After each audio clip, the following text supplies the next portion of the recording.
का अधिकार दिया है। एक प्रश्न है कि जो वेदों में विज्ञान की बात की जाती है, क्या ये सच है, सिर्फ ये काल्पनिक बातें हैं? बिल्कुल, वेदों में सत्य विद्या लिखी हुई है, पूर्ण रूप से विज्ञान पर आधारित है।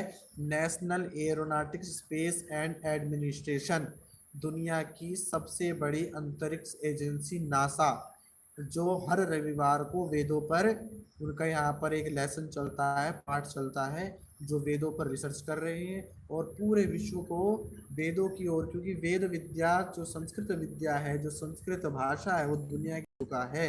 और जैसे वेद में मंत्र आया है, आयं गौः कृष्णिरक्रमी दशहदन मातरम पुरः, अर्थात ये जो सृष्टि है इसको गौ बताया गया। गौ का अर्थ है गाय, गौ का अर्थ है पृथ्वी। गौ के कई अर्थ होते हैं, एक तो गाय विशेष जो पशु है, एक गौ पृथ्वी को भी कहते हैं, वाणी को भी कहते हैं। तो यहाँ पर जो अर्थ है गौ पृथ्वी का अर्थ है, और बता रहे हैं कि गौ किस प्रकार जो है घूम रही है। तो ये सारा विज्ञान को सिद्ध करने वाली है। समय गणना कहाँ से आई, वो हमारे वेदों से आई।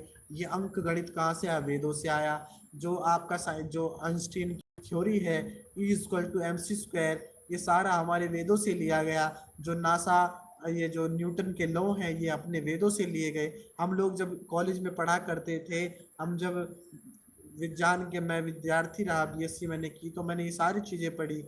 जो भी आइंस्टीन की थ्योरी है, जो मैथ के जो लॉजिक है, या फिजिक्स के न्यूमेरिकल्स हैं, वो सारे के सारे हमारे वेदों से ही कॉपी करके उन लोगों ने लिखे हैं। जबकि वैशेषिक दर्शन में बहुत पहले ऋषियों ने ये सारी चीज़ें बता दी हैं। क्योंकि हमने दोनों स्टडी की, पाश्चात्य भी और आध्यात्मिक, इन दोनों में हमने अंतर देखा कि भाई हाँ, आध्यात्मिक अभी भी कर रहे हैं, पाश्चात्य हम करके छोड़ चुके हैं। लेकिन हमारी जो आध्यात्मिक शिक्षा है, वो दुनिया में सबसे उत्तम, सबसे उत्कृष्ट और सर्वोत्तम विद्या है। उससे बड़ी विद्या दुनिया में कोई नहीं है। आपकी विद्या जो आज स्कूलों में, कॉलेजों में पढ़ाई जा रही है, ये पढ़ाई सिर्फ नौकर बनाने तक सीमित है। पढ़ोगे, लिखोगे, दूसरी तीसरी फेल राबड़ी देवी के सेवक बनोगे, राबड़ी देवी दूसरी तीसरी फेल बिहार की मुख्यमंत्री बनती है, और उसके नीचे बड़े बड़े पीएचडी होल्डर्स, बड़े बड़े आईएएस पीसीएस काम करते हैं। तो क्या है, ये नौकरी तो है। और हमारी विद्या मालिक बनाने वाली विद्या है। जो इस वेद विद्या को पढ़ता है, वो संपूर्ण विश्व में अपना नाम करता है। कहते हैं ना कि राजा राज्यम पूज्यते और विद्वान सर्वत्र पूज्यते, अर्थात राजा तो राज्य में पूजा जाता है, सिर्फ अपने राज्य में, लेकिन विद्वान सर्वत्र, संपूर्ण विश्व में उसकी पूजा होती है। इसलिए हम तो स्वागत करते हैं, आओ भाई गुरुकुलों में आइए, वेद विद्या पढ़िए, ब्रह्मचर्य का पालन कीजिए, अपनी दिनचर्या बदलिए, और फिर देखिए आपका जीवन किस प्रकार से निखर करके आता है। जिस प्रकार से आप देखते हैं कि एक छोटी सी कली खिल करके बड़ा पुष्प बन जाती है, और संपूर्ण वाटिका को महक प्रदान करती है, सभी ओर सुगंध ही सुगंध फैल जाती है। उसी प्रकार जब विद्या से कोई व्यक्ति खिलता है, तो वो समाज में उस विद्या की सुगंधी फैलाता है, और उस समाज को उत्कृष्ट और सर्वोत्तम बनाने का प्रयास करता है। देखिए, कुछ भाई लोग बोल रहे हैं कि जो हमारा इतिहास था थोड़ा, उसमें आपको बता दूं कि थोड़ी मिलावट हुई है। तो एक भाई का प्रश्न आया है कि द्रौपदी के 5 पति थे, तो ये तो एक चरित्रहीनता वाली बात हुई। लीजिए, इस पे भी हम प्रकाश डाल देते हैं।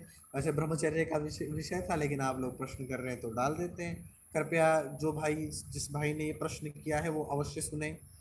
देखिए, संस्कृत विद्या और संस्कृत भाषा न पढ़ने पढ़ाने के कारण ही यह अंधविश्वास, ये कुरीतियां समाज में फैली है। पति शब्द जो है, वो संस्कृत की पारक्षणे धातु से बना है।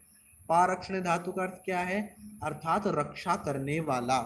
द्रौपदी का एक पति था, वो थे युधिष्ठिर, एक पति उनके, और जो 4 थे वो उनके रक्षक थे, इसीलिए पति कहलाए।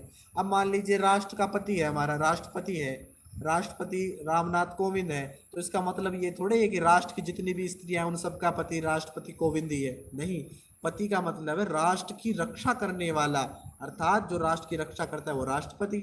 और रामनाथ कोविंद जी से पहले, जो हमारे प्रणब मुखर्जी से पहले जो राष्ट्रपति रही हैं, प्रतिभा देवी सिंह पाटिल, वो तो स्त्री थी, तो वो तो राष्ट्रपत्नी होनी चाहिए थी।